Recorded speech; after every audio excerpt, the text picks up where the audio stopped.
How long do you think it'll take before I kick those over? How long will it take for what? I kick them over. Hopefully not. I'll say 15 minutes. Yeah, that's what I'm thinking too.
Good morning. Can y'all, is it on? Okay. We're so glad that you're here. This is such a great crowd. When you start organizing a workshop, you worry about it being a rainy day and people not coming out. Then you worry about it being a perfect day with the bluebonnets blooming, especially when we're right outside of a golf community. So we're just really happy that you're here.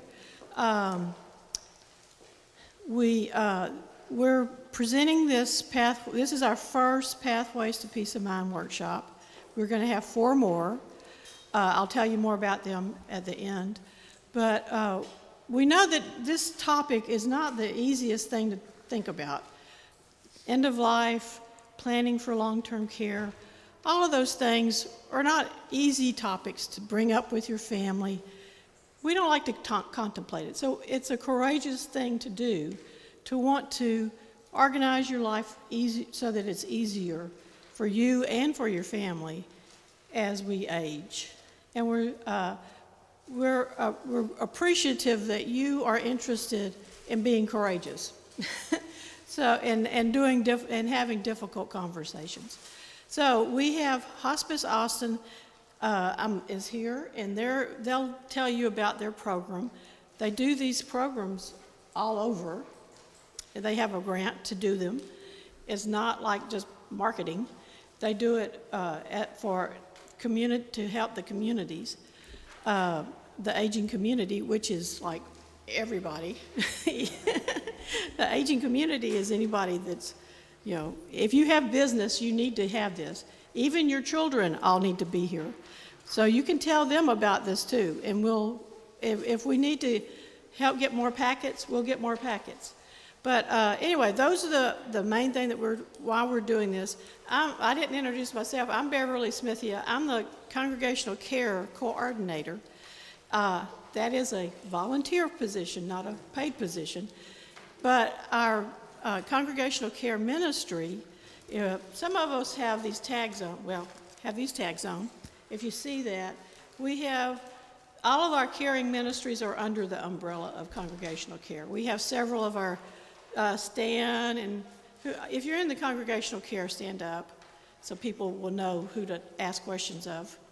Jackie, no, there. If you have any questions, you can sit down, thanks. These are just 4 people from our group. We also have folks from our grief support group. The idea for these workshops came from our grief support group, which we have several members here. And that was because in our meetings we found out that we all thought we were all, we had everything planned, and then we found out we didn't. And like what we said, you don't know what you don't know. And so that's why we wanted to try to do this. And once we got started, we had the opportunity to talk to Shirley, and we wanted to do this one. And then it was like, well, we need some more this isn't the only one we need. We need to have one about legal issues. We need to have one about financial planning. We need to have caregiving. We need to have grief. We need to know about community resources. So we're going to have some more spread out about 2 months apart. So if you need anything, if you need the restroom, you can go out the double doors and down the hall. The restrooms are down the hall. And then we'll have a break somewhere in somewhere. We may not go to 12. We have lots of time. Their presentation usually doesn't have this much time, and so we have lots of time for questions. So if you have a question, jot it down so you won't forget, and then we'll have lots of time to answer questions. And if we get finished early, we get finished early and can go have lunch. So, I'll let Shirley and Mary Beth introduce themselves. Well, good morning. Thank you guys for coming. Like Beverly said, this is not sometimes an easy topic, so I commend you for coming and being present. And if you take away anything, it's to just start to think about how you would want the end of your life to look, and to have those conversations with those in your life that would be making decisions on your behalf if you could not. I'm going to put together a few more packets. I saw one gentleman walk in. So if you don't have a packet, okay, I will get you packets. Like Beverly said, we started this, we think we're in our 8th year. St. David's Foundation funds this program. We are part of Hospice Austin, but it is a grant program for the sole purpose of providing education about advanced care planning, what you would want if you were in a position where you couldn't make decisions for yourself. So we go to 5 counties: Williamson, Hayes, Bastrop, Caldwell, and Travis. So we've done, I don't know how many presentations, tons. We've probably met with 9,000 or 10,000 people by this time. But Mary Beth is a nurse, and she can answer any questions you guys have. I'm going to head out and make some packets, so I'll be walking through to drop those off to people that have not gotten a packet. So anyway, I'll give it to Mary Beth. Thank you. Thank you, Shirley. So, good morning, everyone. I want to echo what Beverly and Shirley said. We thank you for coming today on a beautiful Saturday. Our program is called GIFT, G-I-F-T. You might see that in some of the information there, and that stands for Giving Instructions for Tomorrow. And what you're truly doing by being here and by thinking about what is it that I want at end of life, what do I consider a good death, what do I consider a not so good death, you are giving your family members and your loved one a gift. You take away that guilt when someone says, well, what does your loved one want? And you say, I don't know, I've never talked to them about it because we were always too scared, or it was always too sad, or whatever. So I commend you. I thank you for being here. My name again is Mary Beth Lee. I am a nurse with Hospice Austin. I've been on and off with Hospice Austin more than 5 and less than 10, so call it 7 or 8, something like that. I also do have the honor of, I work for Ascension in their medical mission group. I do vaccines. We do mainly COVID and flu vaccines out in the community, so I get kind of a nice perspective of all kinds of nursing. This is your presentation. We deal with this all the time. We deal with hospice. I was an admissions nurse before I came and did the community education part of GIFT.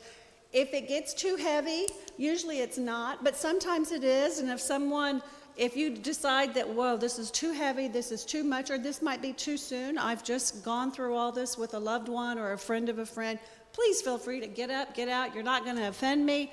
If you need to get refreshments, if you need to use the restroom, we are good. I used to be in human resources. I'm truly made of Teflon, so get up and go do what you need to do. All right? And most importantly, the pens are not broken. There's a little cap. If you have it, pull off the little plastic cap. I don't know where to put it. I guess in your pocket or something, then you'll wash it with the laundry. But the pens do work. You might just have a little protective cap on it. So that's the first point to start with. Okay, and see, I just dropped mine. I don't know where it went. All right.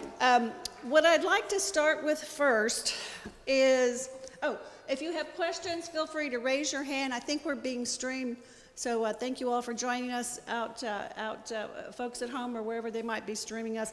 If you have questions, raise your hand or say, wait a minute, or whatever. Again, this is your presentation, and I want to make sure I can answer everything that I can.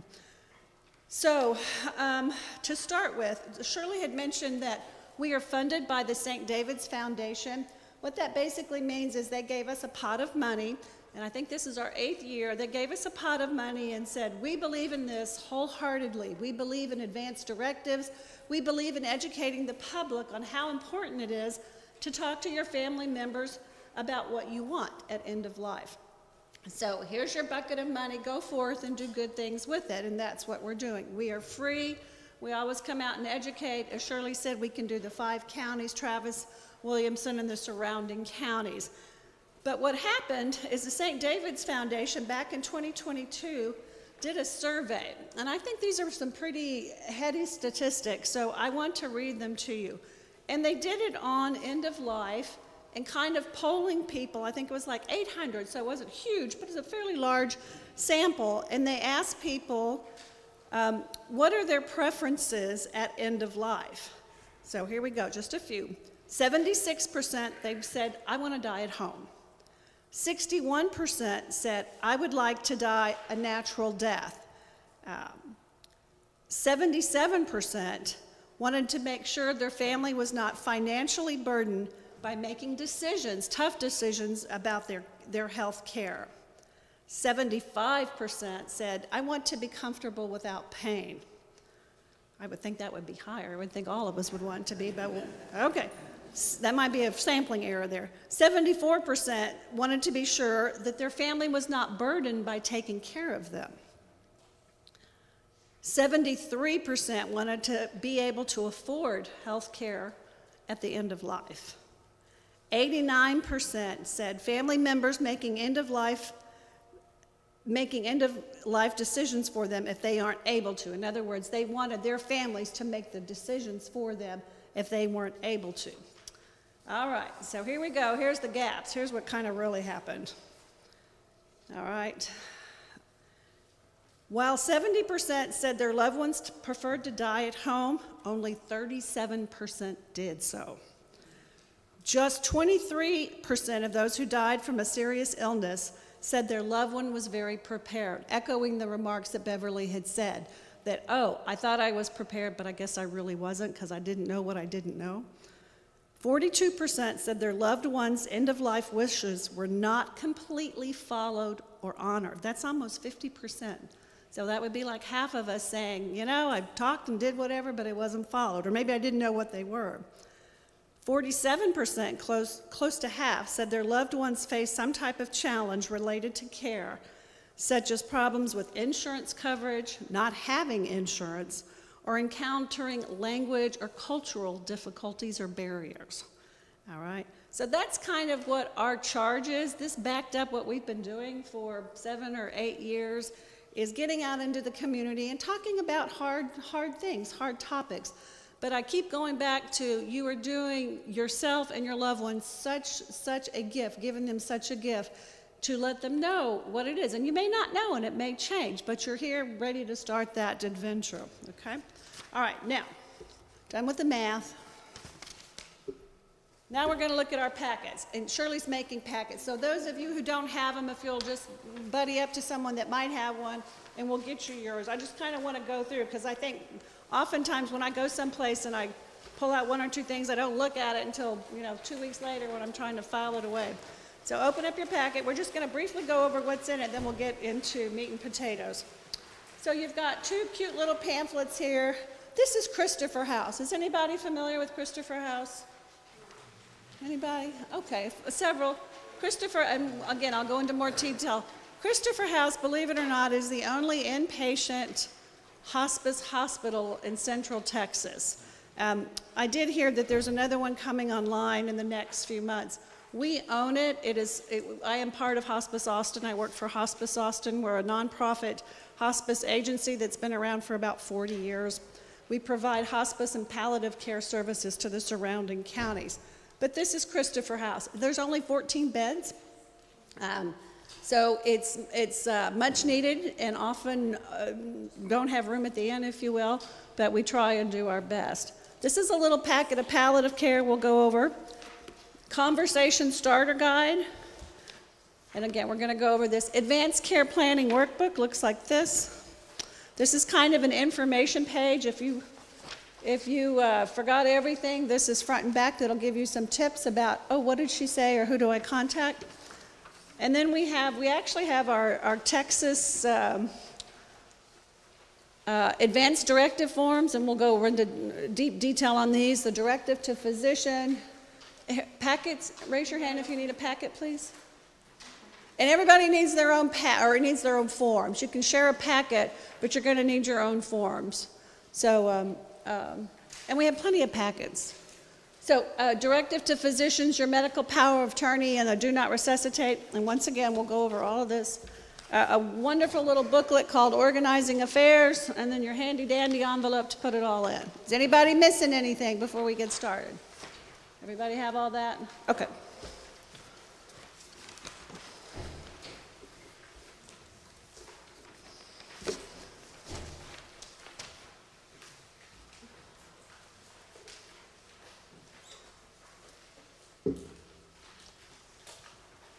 All right. First off, if anybody wants to raise their hands or just internally say yes or no, how many of you have your advanced directives done? Your medical power of attorney, healthcare directive, DNR? Oh, good, okay. Yeah, about half. How many of you know where they are? Okay, and how many of you have looked at them within the past year to make sure everything's up to date? People are still there, phone numbers are still good. Okay, a little fewer. If you have them, they're up to date, pat yourself on the back. This is going to be informational for you. If you don't have them, or if you have them, you haven't looked at them in a while, pull them out. Most of us have cut our landline, make sure the phone numbers are correct. If not, you have the paperwork to do it. And when we go into forms, we'll go into all that good stuff about, hey, I've been meaning to do this, but life got in the way, and now I really need to do this because everyone's telling me I need to do this. So we'll do that, not to worry. Not to worry about that.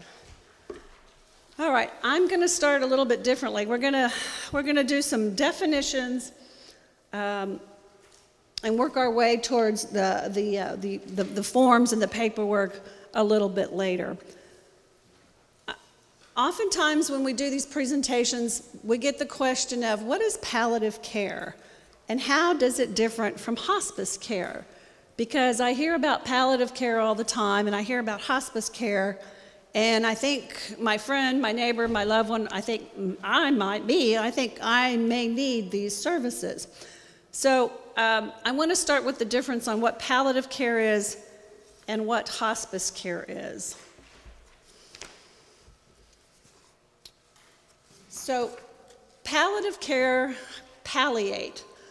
What does that mean? That means to kind of ease the symptoms. So when someone wants to go on palliative care or thinks they need palliative care, what they do is they have probably multiple comorbidities. They have health issues that are kind of severe and that kind of interact with one another.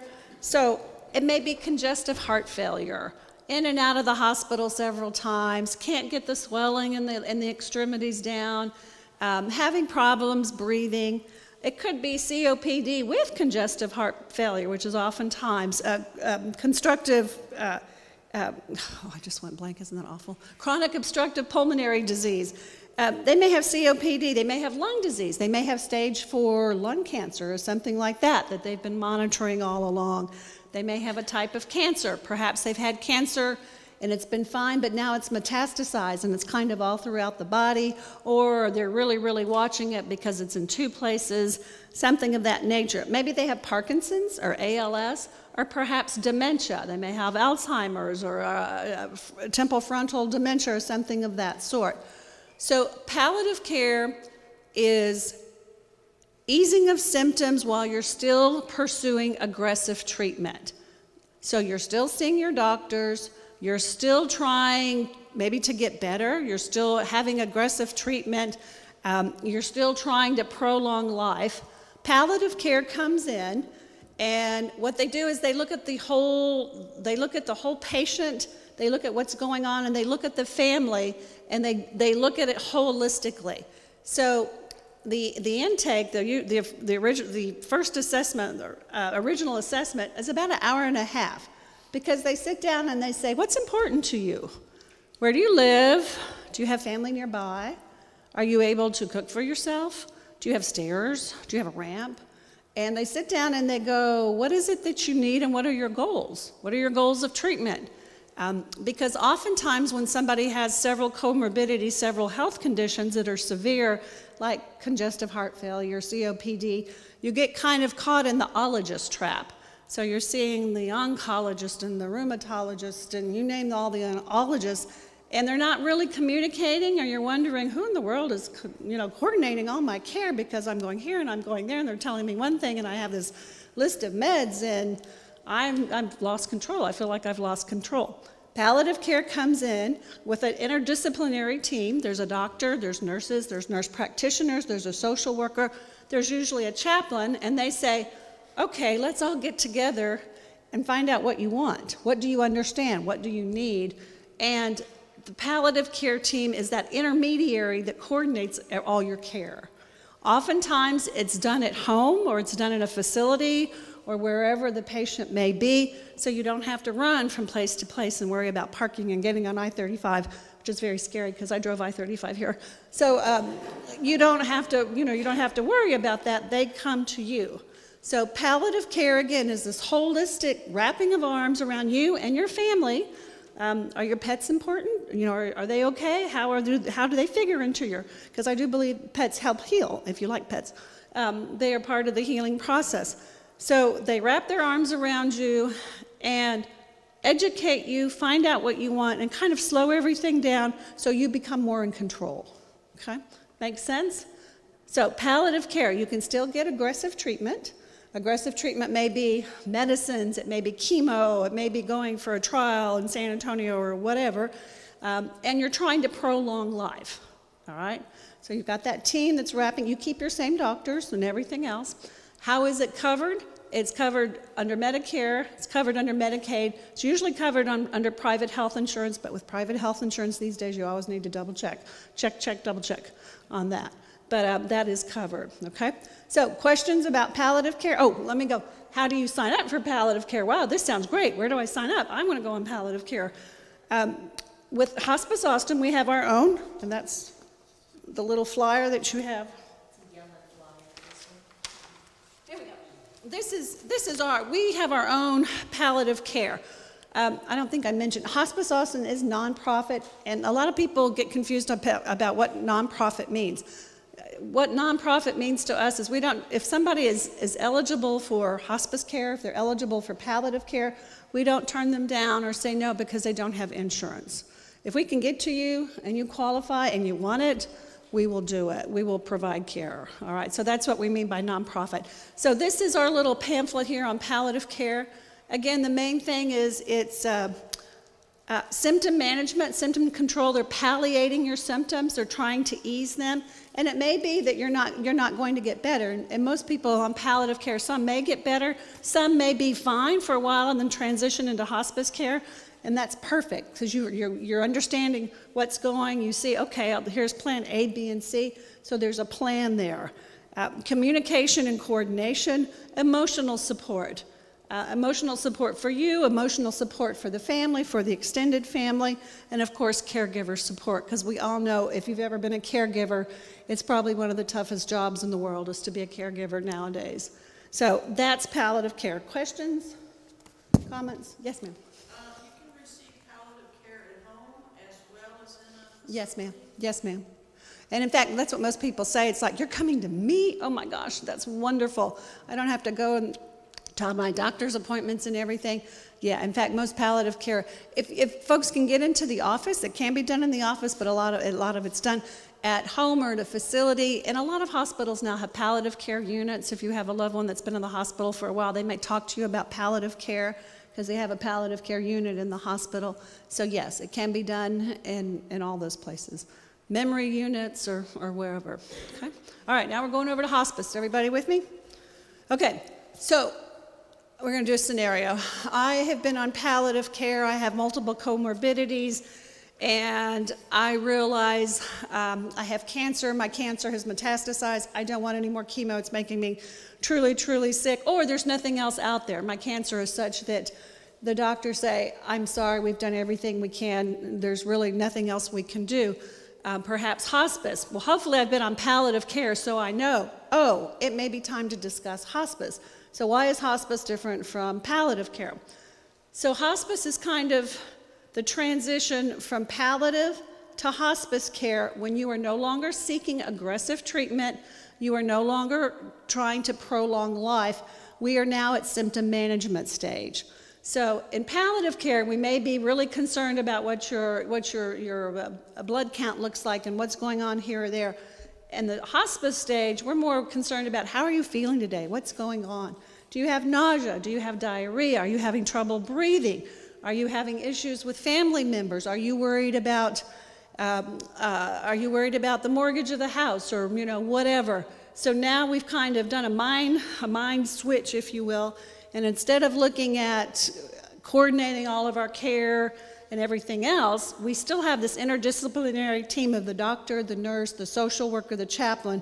But now we've added an assistant, a CNA, who can come out and help bathe and help with personal care. We've added a bereavement team that can help. We've added a chaplain that can come and talk to us about whatever's important. Doesn't matter if you're religious or not, or spiritual or whatever. Whatever's important to you, that's what they talk to you about. So now we have this team, but they're no longer concerned about coordinating all your care. It's now, help me ease my symptoms. What are my symptoms today? What are my worries today? That's hospice. Usually hospice is when a doctor has to certify that as you are right now, your prognosis is probably 6 months or less. Everyone says, oh, does that mean my loved one will die? No. That means that prognosis is 6 months or less. We've had people on hospice a couple of years. We've had graduates of hospice. They are few and far between, but yes, we have had graduates of hospice because their care was such that they got better because somebody was coordinating their meds and making sure they were eating and, giving them all the support that they actually did get better. So that's hospice. Hospice is covered under Medicare, Medicaid, most private insurances, MAP is Travis County though, and uninsured because we are a nonprofit, so we don't turn away for insurance. Okay? So, and what happens, another important part is when you transition to hospice care, usually treating physicians and all your doctors usually say, we keep them in the loop. So they'll get reports and everything, but most people just say, or most doctors usually say, they're the experts in hospice care. You can reach them 24/7, 7 days a week. They can get meds for you at 3 a.m. I cannot do that. I'm turning you over to the hospice team and I'll be kept in the loop. That's usually what happens. Okay? Questions about hospice care, hospice? Yes, definitely. Do you wait for your physician to suggest hospice before, if you think you do? Sure. Yeah. When is the right time? Yeah. Yeah, that's a fabulous question. Thank you so much. No one ever said I went on hospice too soon. No, I've never heard that. What most people say is, oh my gosh, I wish I would have known all this because I don't remember. I don't know what it is now. My stats are a little old. But it used to be 3 weeks. Our average time on service was like 2 to 3 weeks. Folks, we have this huge cadre of people here to help you, and we can't get much done in 3 weeks. So if your neighbor, if your loved one thinks, I think it's time for hospice, we have some of the best intake people. You can call them and say, I just need to talk. This is my situation. What do you think? You can talk to your doctor. Most of the time we'll need a referral from a doctor, but oftentimes we call and say, hey, I talked to so-and-so who's a friend or a patient or the daughter or the, whatever of so-and-so, and they're thinking about hospice. What do you think? So you can self-refer, somebody else can refer you. We always need the medical history, and we always need the notes, but we can usually get that fairly fast, especially if it's a hospital from around here. We just call and say, hey, we need the records for so-and-so. So yes, anybody can refer. You can refer yourself. It's getting better, but a lot of doctors don't know a lot about hospice because they don't really get trained on hospice. And I'm going to say this nicely and politely. Sometimes I think doctors think they're giving up if their patient goes on hospice because, think about it. If you're an oncologist or something, your whole goal is to get people stable or to get them better or whatever. And it's not giving up. What you're finally doing is taking control and saying, this is what I want. This is what I need. And I'm not going to worry about all that. I'm going to worry about how I feel and my symptoms and go from there. Yes, sir.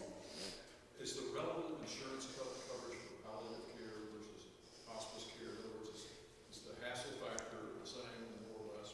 What's the difference? I do not know because I don't work with insurance with palliative care, but I've worked with it with hospice. I know that it's a little bit tighter sometimes for palliative care than hospice for private insurers. In other words, that they'll cover hospice, but they may not cover palliative. Shirley, do you know? I can find out for you, but I don't have much history with insurance on palliative. It could be a copay with palliative care because they are another specialist, right?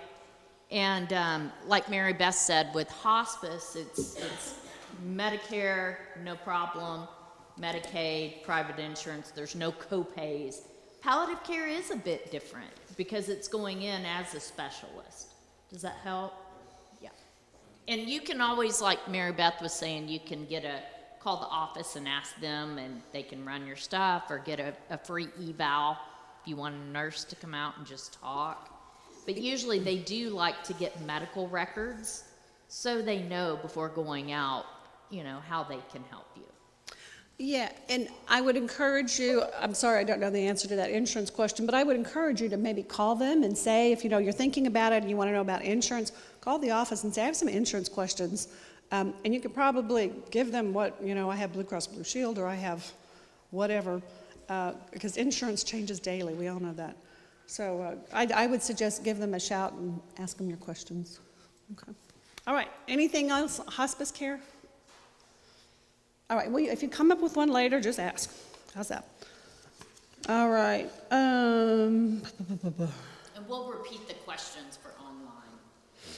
All righty. Now we're going to let's go to our little conversation starter book. And these are for those folks that perhaps may not have started the conversation yet or maybe have loved ones that have kind of nudged you gently to talk about this and you've said, oh, I'm fine, or perhaps you have tried to nudge your loved ones and say, hey, I want to talk about this, and they say, oh, Mom, don't do that, or oh, Dad, don't do that, we don't need to discuss that. You do. So, does everybody have out your conversation starter kit? This is a wonderful, wonderful company that started several years ago, and they have, everything's online too. But they've really done, I think, a wonderful job. We've used their information for several years, but they've done a wonderful job of kind of coalescing everything together. If you've never really thought about it, thought about what's important to you at end of life. So I am going to we're not going to go through all of these, but I'm going to go through some that I think are really important. So page 3, the first bullet, is that a number? I don't know if that's a bullet. Anyways, the first green dot. This is basically questions for us, questions for yourself. If you're like, oh my gosh, I've never really thought. I've been so busy with everything else, I've never really sat down and thought about what's important to me. These are your gentle nudges right here. What does a good day look like for me? Is it time with family, friends, enjoying activities, being out in nature, being at home, doing Netflix? What's important to you?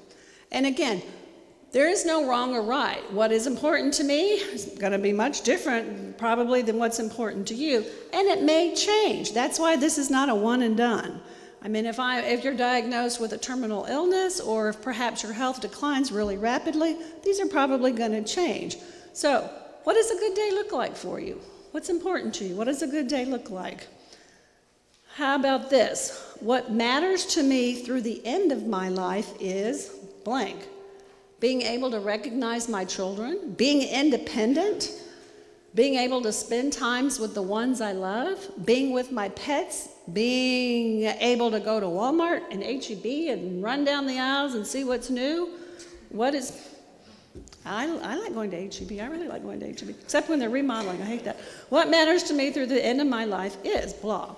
And here's one that's not there, but it's very similar. What is still undone in my life? What is on my bucket list that I haven't quite done yet? Because that bucket's getting smaller and smaller, so time is of the essence. What is it that is still undone in my life? So basically it's share what's important to you and to your loved ones in order for you to have a good day. What is that? What is a good day for me? All right, we're going to flip the page here. This is kind of about medical decisions, and these are kind of eye-opening because I don't think we really think about these much. Even I didn't.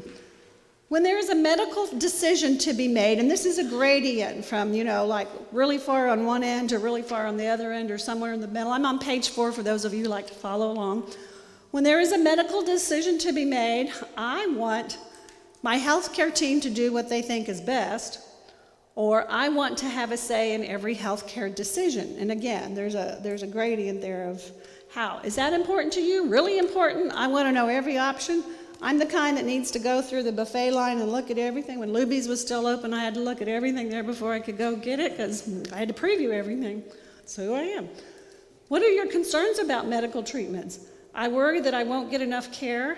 I worry that I'll get too much care. Top of the page.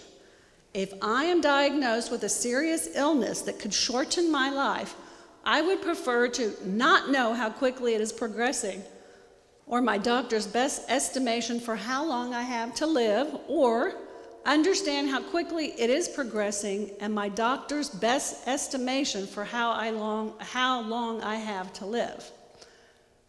Do I want to be an ostrich, or do I want to be a fly buzzing around and knowing everything? If you were seriously ill or near the end of your life, how much medical treatment would you feel was right for you? Throw the book at me. Do everything. Try everything available to extend my life, even if it's uncomfortable. I would not want to try treatments that impact my quality of life in order to extend my life. And again, kind of a gradient. Where do you prefer to be towards the end of life? I strongly prefer to spend my last days in a healthcare facility, hospital, assisted living, nursing facility.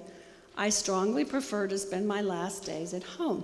When I was an admissions nurse, I admitted a young man who had young kids, and he had a glioblastoma, a brain tumor, and he adamantly did not want to die at home because he didn't want his children to see that.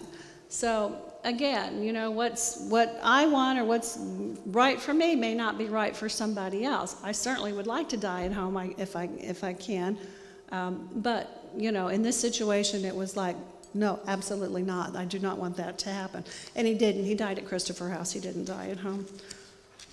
Okay, a couple of other ones. Next page. If you weren't able to speak for yourself, would you want people to follow all your wishes or do what they think is best in the moment? I want people I trust to do exactly what I've said, even if it makes them uncomfortable. Or, I want the people I trust to do what brings them peace, even if it's different from what I've said. And this often happens and we don't think about it. You might have all your paperwork done, you've got your medical power of attorney who's going to talk for you if you can't make your medical decisions, you've let all your family know, but they circumvent what you want and they say, no, I'm not ready to let mom go, do everything you can. When you have said, no, I want to go naturally, do not do anything heroic. So, people say, well, how do you prevent that? Well, you have these conversations. And when you see someone or you have a friend or you see something on TV, you review again. What would you do if this happened to me? What decision would you make? And that's why when we go into the forms, it's really, really important to talk to your medical power of attorney and choose wisely that person who's going to make decisions for you if you cannot. All right? It's not usually, it may not be your spouse or your oldest child or whatever. It may be someone who'll do it. All right, this is the last one I will go over. on this page, when I die, I want to be alone or I want to be with other people. And this one kind of blew me away because I can't imagine being alone.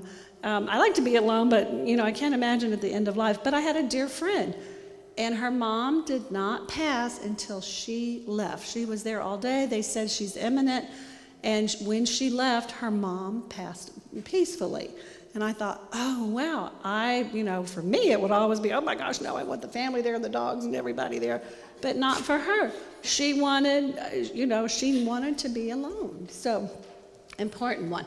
And then just the next page is start talking. So you really can't talk enough.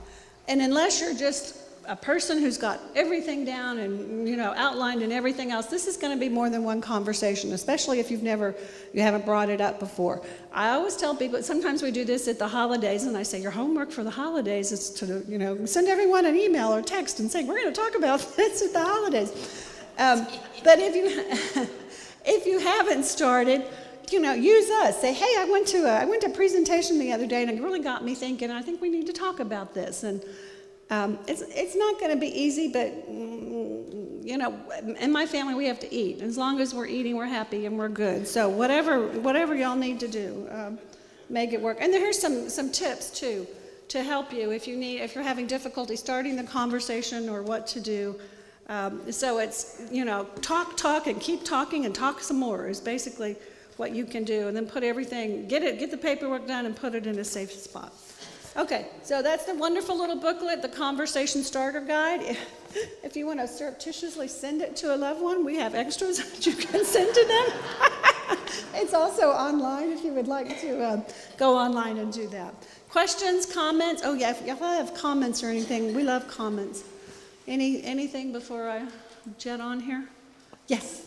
I want to say it's easier to have these conversations when you're well.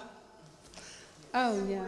If you wait until you're sick, it's harder to do. There's nothing worse than being in an ICU room with a full of family members and their loved one in a coma or something, trying to decide what type of care should we do. That is not a gift. That is not a gift. We want you to be, give gifts. So, yes, I couldn't have said it better, Beverly. And that's why we go out and, now is the time to talk about this, to make decisions. If nothing else, even if you don't do any of the paperwork, have that conversation with yourself. What is important to me? What do I want at the end of life? And it may change, and that's fine. But have those conversations. We want you to do the paperwork because that's kind of that's what's important, and that's what the EMS and the doctors and everybody needs. But if you just start that conversation, at least it's a start, and then you can take the steps needed. So thank you. Yeah, that's very important because it's an awful feeling. I mean, I've walked into hospital rooms where there was a DNR and everything, and the family says, I'm not willing to let mom go, and I'm the one looking them in the eye and said, it's not about you, it's about your mom. What did your mom want?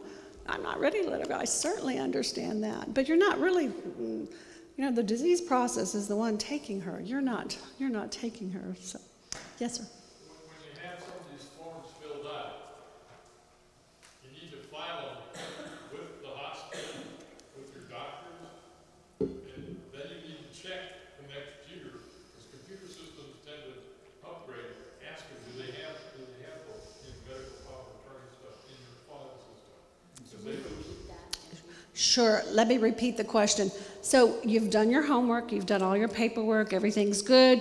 What do you do with the paperwork? You give it to the hospital, doctors and everything, but you need to follow up with them to make sure, because hospitals change computer systems, doctors' offices move, and all kinds of stuff. So it is a good idea, especially if you're a do not resuscitate or something of that nature. You want to say, hey, doc, do you have them on file? And they'll probably go, I don't know. Let me go check with so-and-so on your way out and see. And that's fine, but check and make sure. We used to, years ago, before COVID, I knew that Ascension, Seton, all their systems were together, but I don't know that anymore. So, if you normally go to St. David's here in Georgetown or wherever, just check. And you can walk in, too, into medical records. Well, I don't think you can walk in anymore. But anyways, you can probably call them and say, or the next time you're at the doctor or whatever, hey, do you still have a copy? Or let me give you the updated copy of it. Or, bring a copy. Copies are fine, by the way. You don't need originals. My husband went and got his license renewed. Oh my gosh, you have to have originals, a birth certificate and social security card and all that. And it's like, oh my gosh, it was awful. It's so you have a passport. You've had a license for 40 years. But anyways, they can be copies. They don't have to be originals. But I would just take one with you if it's been a while and you're not sure. Just probably easier to give them a new one than go find out if they still have it. Thank you, sir. Any other comments, questions? Okay. How are we doing on time? It's 10:16. Oh, we got less time. Okay. Okay, now let's go to our advanced care planning workbook. It looks like this. If you want to follow along. So, here it is. This little packet is kind of a Reader's Digest or a Cliff Notes version of this book. I love this little book. I'm going to talk about this little book now. This was a book written by, it's written by a hospice chaplain who's been a chaplain for 25, 30 years or something like that. We gave it to you free, but you must pinky swear to me that if you do nothing else in the next week, you will read the last chapter, which is chapter 5.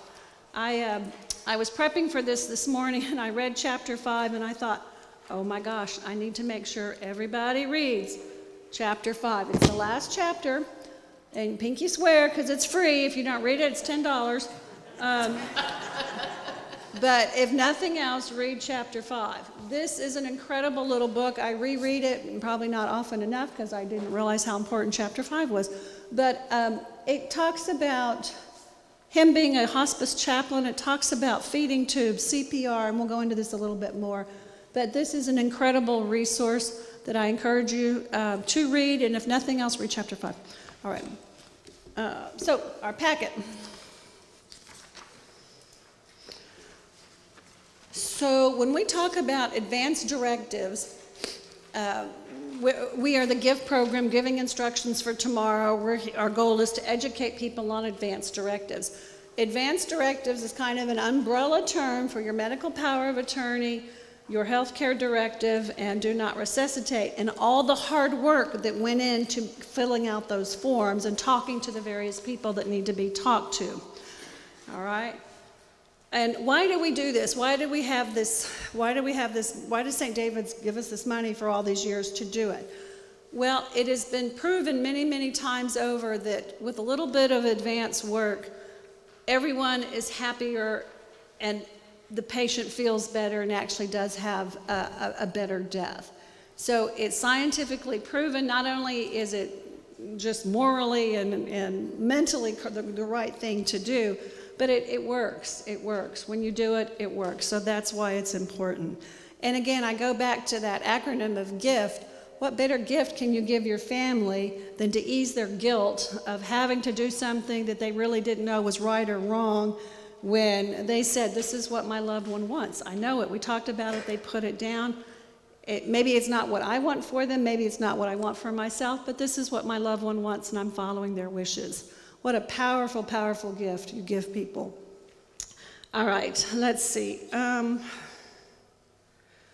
So going back to some questions, this is for those folks, and maybe the folks that do have their advanced directives, but things have changed a bit and you really haven't thought about it. What are my goals of care? How do I define quality of life? What do I value? What is most important to me? And these are very similar to what we went over in our little book. What do I consider a good death? What do I consider a difficult death? We've all had friends or family members, or we've known people or read about people that had a tragic death or who had a good death.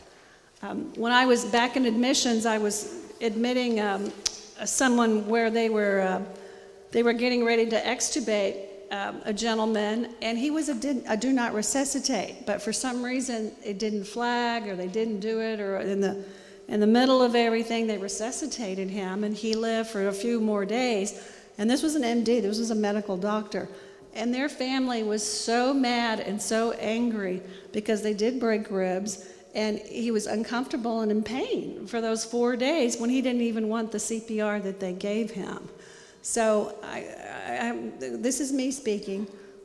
not Hospice Austin, but you need to be advocates for yourself and for your loved ones, especially when they're in a hospital, all right? So, people say, well, how can I allow that to happen?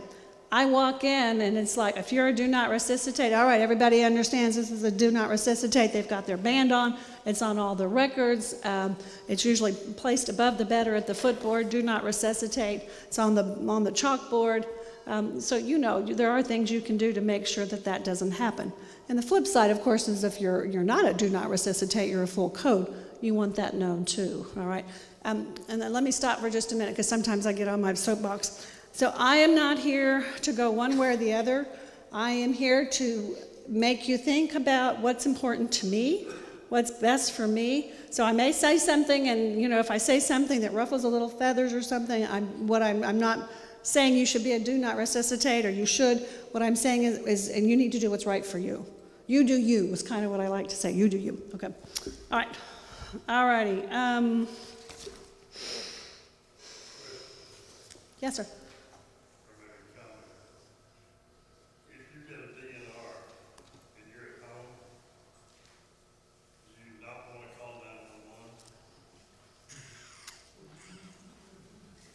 911? Are you a true?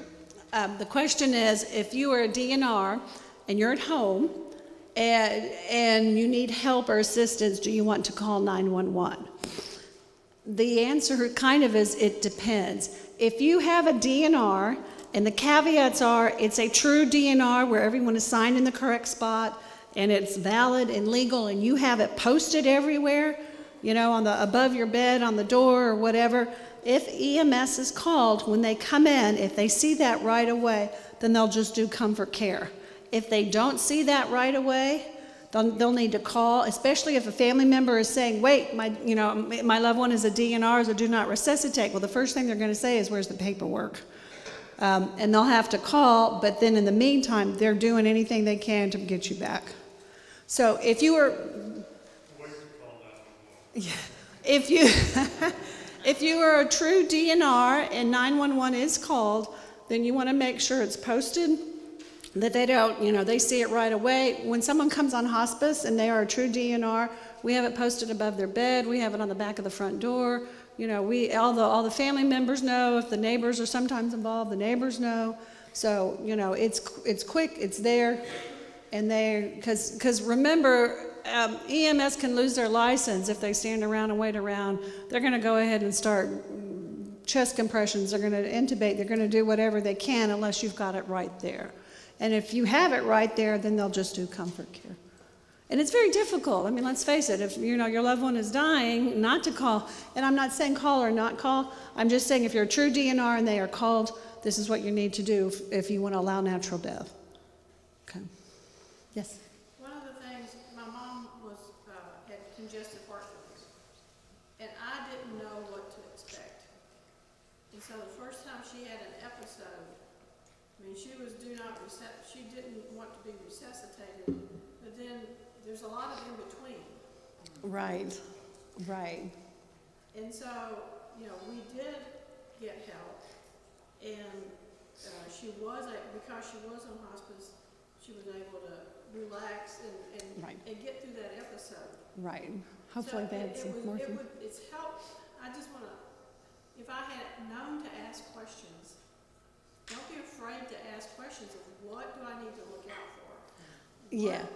No matter what condition. Yeah, and I haven't been in admissions for about 5 or 6 years. I've just been doing the GIFT program, but we gave out a binder to folks, and it was, here are symptoms to look for, here's what to look for in like the last 72 hours when someone is imminent. And the nurse also should say, okay, what are your questions? What can I answer? This is some of the common things that may happen towards end of life as far as not eating, not drinking, maybe having some, the breathing will be a little bit differently and maybe a little loud and sound a little raggedy. And we can help with that, so it's a nice smooth transition. So yeah, and it's always scary not knowing things. So the more knowledge you can have, the better off you are. Yeah, and that's one of, you said your mom was on hospice at end of life. And that's one of the goals of hospice is to educate and to teach folks and to teach family members so they're not afraid and they know what to do, so they have that information to say, okay, I can handle it. Because if you're a non-medical person and they're saying, okay, well, you've got the syringes and you have this or that, they're all going, wait, I'm not medical, I don't know how to do this and I'm scared. And, don't you do all that? So, yes, knowledge is power, like with anything else. Anything else? Questions, comments? Am I missing? Yes, sorry, ma'am. I have a DNR, but if I were to have a heart attack right now, believe me, I want you to resuscitate me right now. Right. So how does the DNR apply over your lifespan? Because there's a phase I'm at right now with no other health issues. Right. And even though my parents had cardiac issues, there's different. You want to be right.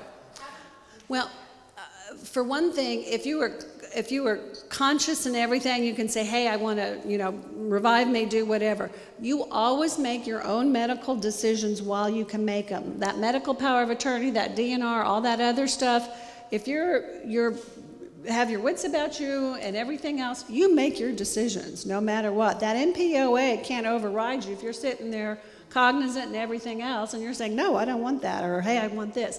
On that DNR, a lot of people do a DNR and they file it away because they don't want to be they do not want to be a do not resuscitate. They just have it done in case they need it for later, because it doesn't go bad, if you will.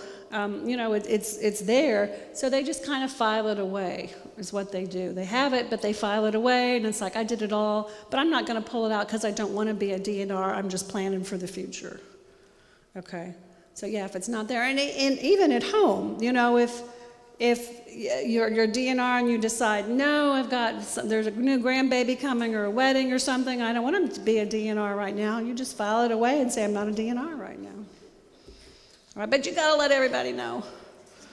All right, don't just keep it to yourself and it's like, well, wait, the last time we talked you were a DNR, now you're not, what's going on? Yes, ma'am. So I have a DNR that we did in Florida. Mm-hmm. Is that valid? We have been told that they will honor them, but it's fairly easy to do. So I would suggest, do you go back and forth, or no, you're here? I would suggest if you're here, just go ahead and do a Texas one too, because we'll go into the paperwork in just a bit, but it is a medical order, so unlike the other forms, this one has to be signed by a doctor, but you can sign it and get all the witnesses, and then the doctor will sign it twice too. So I would encourage you to do a Texas one. They should honor it. I mean, if that's all you have. And you don't have to go to an attorney. If a lot of people, when they get their will done, they have the documents done, the medical power of attorney, the healthcare directive. Some do the DNR, some don't, because a lot of people don't know. But, they should honor it, but I encourage you to do that. Yes, sir? She raises a really good point. I think there's a lot of people here that travel, or have summer homes, or whatever, and so, what do you have all this stuff on a thumb drive? Because different states don't necessarily honor all these things. So we don't need to slow that down, but at some point, it's kind of interesting. I feel like I need to have a packet everywhere I go, but that's kind of silly. Yeah. Well, depending on what state, some have like a POLST or a MOLST where it's one document and it covers all the documents. Here in Texas, we still have the 3 documents. And what I've been told is if they're executed properly, it will be honored. But if you're spending 6 months in one state and 6 months in the other, you go up north or south or whatever, I would encourage you just get and most of the time they're real easy. You can get the forms off the internet, and you need 2 witnesses or notary. Here you can do 2 witnesses, you don't need a notary. So they're fairly easy to do. But I haven't heard where someone has not honored them unless they're not filled out completely. And the DNR is the booger, because you got to sign at the top and then sign at the bottom too, and the doctor has to sign at the top and sign at the bottom. So a lot of them are not executed correctly. But if you're spending that much time somewhere else, I would be more comfortable if I had, my documents.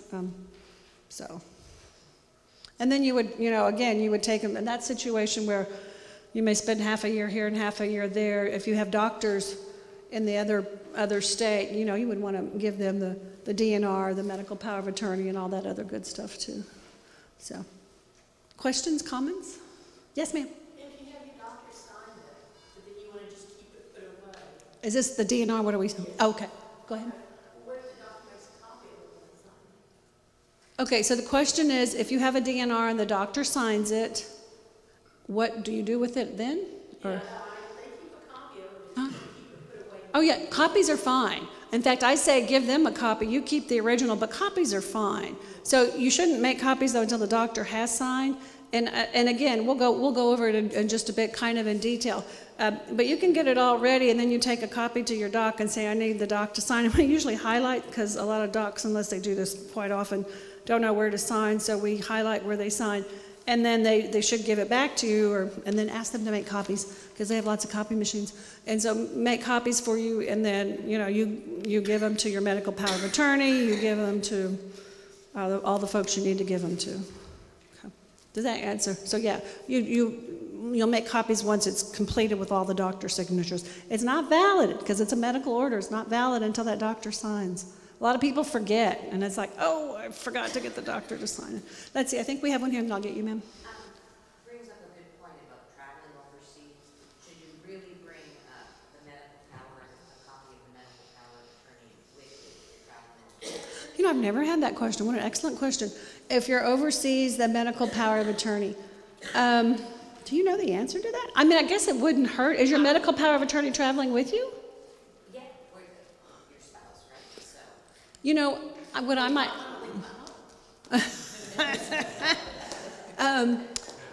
I would think you could probably... You know how you always carry a copy of the passport? It probably wouldn't hurt, and it's probably a great idea to carry that. If you have like a spouse or whomever with you, a family member, I would think that they would honor that and do all that. Yeah, because I was thinking, I've been in places where we've had to have care, and it was a minor though, but we had no questions as far as getting him care or anything like that. And pharmacies are so wild, because you just go in and they give you whatever you need most places. So. Yes, let's see. I have this lady, and then you, sir. Go ahead, ma'am. Just a follow-up to her question. When you engage a doctor to fill out the form and get the signatures, it is only filed upon the patient's request. It's not automatically going to be filed by the doctor by virtue of him or her signing it. So the question is, once the doctor signs that DNR, they don't file it. It's up to you to file it and give it to the appropriate people. Is that correct? Because I may not want to file it at that That's correct. No. questions. They're not going to automatically You just tell them, you don't need to make copies, I'm just doing this for the future. Yeah, just talk to them and say, you don't need a copy of it, I just want this, I'm planning ahead. So, and let's see, there was a question back here, I believe. Sir? Oh, I'm sorry. Well, if you think about it, you let us know. Okay, oh, good. Today, with all computers and all these chips, should you carry like a thumb drive? Thumb drive. That has everything on it? Well, on your phone, I know on Apple and I know on Android, there is a section where you can scan in or take a picture of the documents. We just learned this recently. We thought that EMS would access that. They don't touch your phone or anything like that. They may look in your billfold or something like that, but at least you'd have it. And you can, another thing I don't think I failed to mention, I said copies. You can do email, you can scan them in and send them, what's the word I'm looking for? A document, or take a picture and send it as a picture. What I suggest is emailing them. Take copies, whatever, and then email them to yourself. Because if you're like me, you can never find your picture that you need. But with email, I can find them. Yeah, and the hospital's not going to use your thumb drive. It seems practical, right? Here's my thumb drive. They're not going to put that in their system. They're worried about security and Right, hacks and so they won't do viruses that. and electronic viruses and other viruses. Oh, no, you can ask as many as you'd like. No, we love questions. So I noticed that here you've got to get a notary. The question's really for the rest of everybody. I've been here just a few years and haven't needed a notary. What's the common place to go get a notary? Well, the question is a notary, where to get a notary. And also banks do it, and they do it for free. But you have to make an appointment, and you can only make one online with Bank of America. I just found that out. But a lot of times you don't need a notary. It says either or, and when we get into the forms, we'll get into that. But it's usually 2 witnesses or a notary. But banks have notaries, and it sounds like Sun City has a notary somewhere, so. Oh, wow, the post office. In Austin, you don't want to go to the post office. Yes, ma'am. I'll get you way in the back, and they'll I get you. just wanted to say about the notary, we do have a member of our congregational care ministry that's a notary, and she'll do it for free. You just need to make an appointment. Okay. Oh, wonderful. Yeah, but again, it can be 2 witnesses. Yes, ma'am, in the back. Comment and a question. The comment is that he just, a couple weeks ago, had to do this with his father, who was in a facility in Houston, and they do have, it costs $200, but they do have a traveling notary service. Yeah. And so they came out to the $200. where he was, where his father was, Yeah. and then he was there, and it took a while to get the signatures. Yeah. Well, that's right, because he probably you couldn't move him, right? Or was he, right, yeah. And believe it or not, there was not any notary, it was a Not in the facility? hospital, but it didn't have a notary. Because I was telling him, surely there's somebody there that's a notary. Oh, I would think so, but I don't know I've never been a notary, and I don't know what it takes to be a notary, but that seems so odd. And then my question was, do they have any kind of like a wallet card that you could, I guess you could make your own that said like I am DNR or I am hospice, So, something like that? So let me repeat for folks not here or that can't hear. So the comment was they do have mobile notaries. They sound like they're a bit expensive, but they're out there. Did y'all go through just Google, or did someone at the facility, you Googled it? Googled it, it was, Yeah, so $200, but they needed to have it notarized. There wasn't a notary there. Y'all should tell them they need to get a notary on staff. Was what I would say. But they're out there. And then the other question was, is there a card or something that you can say, do not resuscitate? And that segues nicely. Thank you so much. So here in Texas, you might see on Amazon or something those little plastic bracelets that say do not resuscitate. They're not going to use those. The only, and we can pass this around. The only thing official is, this is through the Department of Health and Human Services. You have to send them a copy of your completed do not resuscitate, and then for a fee, and I don't know how much it is, but you get this bracelet that says do not resuscitate.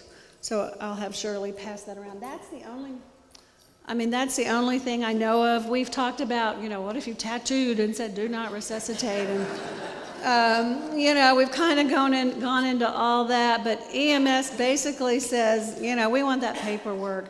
So this is, and we actually met with the chief medical officer of EMS in Travis County, and he said that he wasn't sure of that bracelet, even if they would, they would call the doc and say, hey, they've got this, is it okay if we stop compressions or whatever? But that is the only thing we have found that is official in the state of Texas. The question online is about vial of life. And Does that honor through EMS the vial of life? The question is vial of life used a lot here in Texas? Because I know it was in Florida, and that would be a good, the vial of life is all your meds and information in one place. It's put in the refrigerator. There's a big note on the refrigerator, and EMS would go to look there. Is that okay? the honest answer is, I don't know. I would think it would be the EMS team that comes out, and if they go to the refrigerator and get them, if you have a family member there, that they can go and grab it and say, here it is. I would hope that they would. I don't necessarily know if they would see it. I mean, I think if it was like a DNR, I would use that vial of life, but I would also put it on the back of the front door, above the headboard, or something of that nature. And then, you can direct to the freezer that the vial of life is there for meds, especially if somebody lives alone. All meds and everything are in the vial of life in the freezer, in the kitchen, or wherever the freezer, you might have it. So I don't know the answer. I would hope so, but I think it would really depend on the EMS team. If there's 2 or 3 people, they're probably they'll probably send someone to go do that. But I'm a belt suspenders kind of person, so, plaster it if you're truly a DNR. Any other questions? Okay. Let's see. All right, so still we're back at our planning workbook here. I remember where I was. So we were going over the booklet here and kind of the abridged version. I always feel bad talking about CPR because CPR is wonderful in the right situation. And we've done such a wonderful job, the Heart Association and everyone, about teaching CPR and doing CPR. CPR is wonderful unless you're a frail individual who doesn't want to have chest compressions because they're concerned about breaking ribs, they're concerned about a punctured lung, and they're ready to allow natural death. So is CPR right for them? Well, I don't know. Do they want CPR? If they want CPR, then it's right for them. If it's not right for them and they don't want it, and it creates more of a burden and it creates more health care issues, then it's not right. CPR was actually designed for those who had, for fit folks who had drowned or had been electrocuted. And it's wonderful and it's great, and I just got recertified in CPR, so if anybody goes down, I know what to do and I can do it. But, is it the right thing? I don't know. Are they frail? Are they bedridden? Is it going to help their quality of life as they know it? Is CPR good? So that's some of the things I had told you about the patient I had in ICU, that the family was furious because they did CPR and he didn't want it. Ended up with punctured lung, family 4 or 5 days later, just watching him suffer. It was not good. Feeding tubes. Feeding tubes are wonderful when they're appropriate and when they will be helpful. A feeding tube is, you can have a G tube, you can have a nasal gastric tube. My dad had a nasal gastric tube. It's a tube that goes down into your stomach, and they can feed through that if you have a small bowel obstruction or you're having issues with stomach bells. That's a temporary issue. It's not a long term, and it can do more harm than good for a long term. So if someone, and most doctors don't use feeding tubes or nasal gastric tubes or anything that long term because they don't work, and they can create more issues than they solve. So again, we go back to what is it that person wants? What is it that did they say on their little form, or did they, in their mind, they want everything? They want any type of medical intervention necessary to prolong life? Or did they say, this is what I consider a good life. This is what I want. This is what I don't want. And it may change as things happen, and as our health changes, then those decisions may change. And once again, I'm a broken record here. It's individual. What's right for me may not be right for you, and that's okay. That's all right, okay? Ventilators, we talk a lot about ventilators now, especially with COVID. Why is the person on the ventilator? What is the prognosis? If they're off the ventilator, can they be weaned off a ventilator? I have a friend who was on a ventilator, was weaned off the ventilator, and is fine. He's younger, he does have comorbidities, but he's off the ventilator, able to breathe on his own, has just a little bit of residual problems, but the ventilator was good for him, and he's not frail, he's not on dialysis or anything like that, so it was a good intervention that was a temporary intervention. All right. Dialysis. Can do dialysis several ways, and can do peritoneal dialysis, hemodialysis. I have another relative who just passed away who was on dialysis for 25 years, which is unusual. Usually people don't last that long on dialysis. But Shirley and I have been to several dialysis clinics. That's a way of life for those folks. Dialysis is basically keeping them alive. What dialysis does, of course, is acts as your kidneys. Your kidneys get out the toxins and cleanse your blood and everything of the toxins. So again, is it the right thing to do? Well, maybe. Is it the wrong thing to do? Well, maybe. What condition is the patient in? What does my loved one want? Those are all, again, questions that need to be looked at. Antibiotics. We talk about antibiotics are wonderful, but at end of life, if someone's had multiple hospital visits, multiple UTIs, and they're just tired of going in and out, and the antibiotics are not working, and maybe it's time to slow down on the antibiotics and see what happens. Again, is it right? Is it wrong?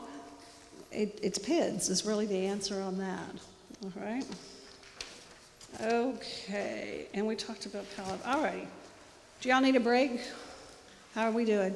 I've got about maybe 10 more minutes and then a break. Is that good? Okay. All right. I've got a few more questions. We're doing good. Okay. This is page 7. If you want to follow along, it's a little more information about thinking about what I want. Imagine you have Alzheimer's disease or dementia of some sort. It's progressed to where you don't recognize, and you don't recognize your loved ones, and you can't really converse with them or carry on conversations. When spoon feeding was no longer possible, in other words, you may not be able to feed yourself, but your assisted feeding was working, would you want to be fed into a tube into your stomach? Yes, no, I am uncertain. And I think sometimes we think about these questions as black and white, but they're really all gray, because you can do almost anything for a short term. Well, maybe let's see how it does. Is it working? Is it not working? Is it causing more problems? And when you're talking with your loved ones about what care, and we don't expect you, even I don't know every situation, and I don't, if it's this, do this, if it's this, do that. I don't know, but overall, generally, I kind of know what I want, and I've told my family, this is kind of what I want, and we'll just play it by ear, from there, and that's fine. But these are, again, just some things to think about. Which of the following do you fear most near the end of life? Being in pain, losing the ability to think, being a financial burden on loved ones. You are seriously ill, and the doctors are recommending chemo. The chemo is woo bad, pain, nausea, vomiting. Would you be willing to endure the side effects if the chance of regaining your current health was less than 1%? Yes, no, I am uncertain. All right. What if, next question, that chemotherapy gave you a 6 months additional? The prognosis was, hey, if we do this, prognosis is 6 months more of life. Would you want the chemotherapy even though it has severe side effects, frequent pain, nausea, vomiting, and weakness? Yes, no, I am uncertain. Well, I go back to a comment earlier. If something big in my family was happening, a birth or wedding, or somebody was coming, I may want to say, yeah, just I want to do it for the next 6 weeks until this happens, and that's fine too. Or it may be, throw the book at me. I want everything. I want to live. Do that. But then that goes back to, what do I consider quality of life? Is it being alive, or is it being alive where I enjoy it and I look forward to things? What is important to me?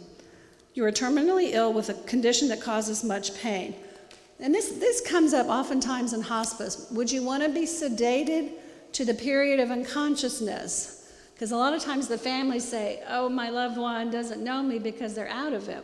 Well, are they out of it because they're in such severe pain that when they're conscious, the pain is so great that they can't talk anyways? What is it? Well, everyone has their own pain tolerance. So would you want to be sedated to the point of unconsciousness if that was necessary to manage your pain? All right, and then here we go to some big ones. You are in a permanent coma. You're dependent on a tube inserted into your stomach for nutrition and hydration, for food and water.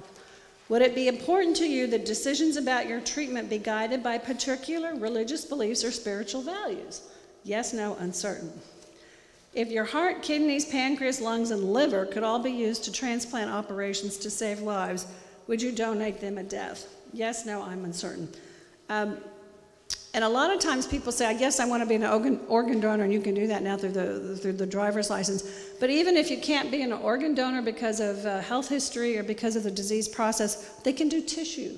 And I always forget about that, but we had a gentleman come from the tissue bank, and they can do a lot of things with tissue too. All right, so one more thing, and then we'll break. This is from that wonderful book that you're all going to go home and read chapter 5. So I call these the heavy 4. And I think these are usually typical questions that most of us think of that we should think about and talk to our loved ones, perhaps what the answer is, if we know the answers. Do I want to be resuscitated? What about artificial nutrition and hydration, feeding tubes, things such as that, ventilators, things such as that? What about being transferred from my residence to a hospital? A lot of times when people come on hospice, when I was doing admissions, the reason why is they were so tired of going to the hospital. They would go to the hospital, they would stay there for 2 weeks, they would come home, and then something would happen, they would go back, and they said, I'm just done with that. Everybody come to me now. I'm just done with that. Is it time to shift the treatment goal from cure to hospice or comfort measures only? And again, that's kind of that mind switch where you may have been in palliative care or something like that. Is it time to stop seeking aggressive treatment and just do symptom management and do what's important to you? All right. So those are some kind of the big questions. Questions, comments from anybody? Okay, why don't we take a break? How long would y'all like to break? It is, call it 10:52, so 10:55, what, 15 minutes? Does that work? Is that good? All right, so we'll be back at 11:10. Yeah, and there are refreshments and goodies, I think, are out there. And we'll be here if you have questions. And when we come back, we'll work on paperwork. Bless you. Thank y'all.